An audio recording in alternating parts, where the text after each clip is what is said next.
Osio, Ajadi Katoga Dawado. Hello, my name is Fishtail. Today I'm going to read a story. This story is entitled Survivor of the City Celebration. This guy and his family went to their city's celebration on a Saturday afternoon in June 2009 to use up the rest of the ride tickets his kids suckered him into buying the day before. He dropped off his wife and kids and then looped the car around the park a few times to find a parking space. Finally, he found one over on the far side of the city park by the city library. When he met up with his family, they were going to see the medical helicopter, but it was out on a call. The father did point out the two helicopters from the local community college flight school. He also noticed that miles away there was these greenish gray clouds, and he said to his wife, "If I were still in Kansas, I would say a tornado is brewing." The family decided it would be a good idea to look at the ambulance and fire engine that were on display. Ominously, the helicopters took off about the same time they reached the ambulance. While the kids were in the ambulance, the parents told them how the oldest flew in a helicopter ambulance when he was just a week old, and also how Daddy rode in a truck ambulance when he got hit on the head at work before the oldest was born. The father decided to take a closer look at the fire engine, but the rest of the family were gravitating to the military vehicles.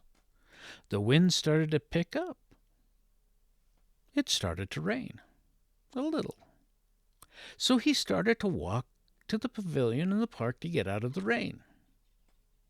His wife called him to tell him that the oldest, 6 at the time, went into the portable toilet and was not coming out because there was no hand sanitizer.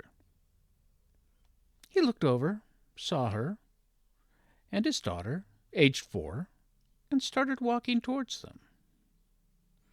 Just then, a microburst wind started. He heard a large crack and a branch knocked him on the head.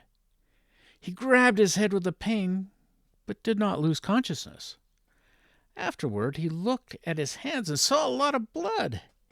He sat down on the grass, and it started to rain more in earnest.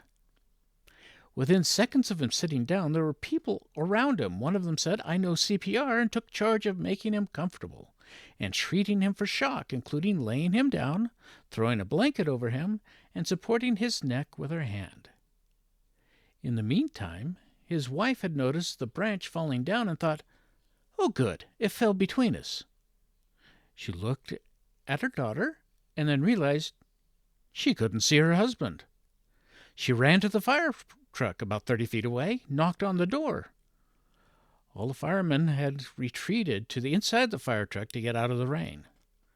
And she yelled that her husband had gotten hit on the head with a branch. Another person was knocking on the other side of the fire truck at the same time to say the same thing. His wife came back to his daughter, who she told to stay outside the porta potty.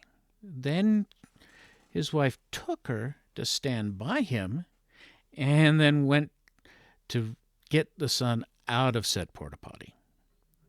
The paramedics got to him, assessed his injuries, and took him back to the ambulance about 50 feet away. He was able to walk to the ambulance.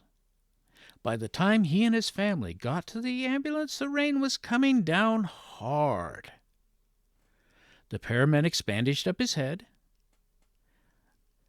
tested for disorientation, and released him so that his wife could take him to the hospital to get treated for the laceration. It took his wife longer to drive back with the car than to walk to the car on the other side of the park due to the mass exodus because of the downpour. When his wife brought the car, his kids exited the ambulance first. through the tall door on the passenger side of the cab. I have a photo here that shows very similar setup. As he started to step down, the thought crossed in his mind, I need new shoes because I have no traction, as he slipped down the fold-out steps of the ambulance. As he fell, the paramedic reached up to protect his head from hitting the steps. He landed with his arms hitting the steps of the ambulance. This has got to be made up, right?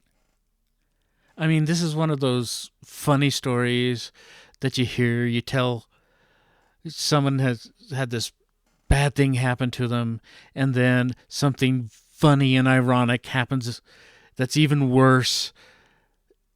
He got hit in the head with a tree branch that broke off and then fell out of the ambulance.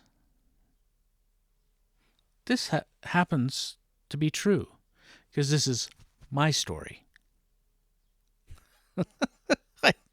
I laughed at the time. I can't believe I fell out of the ambulance all the way to the hospital. I can't believe I fell out of the ambulance. So I was treated with 6 staples right up in here.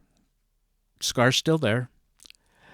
That I went back later that day after I got the staples and looked for that branch, and they had thrown it in the large dumpster.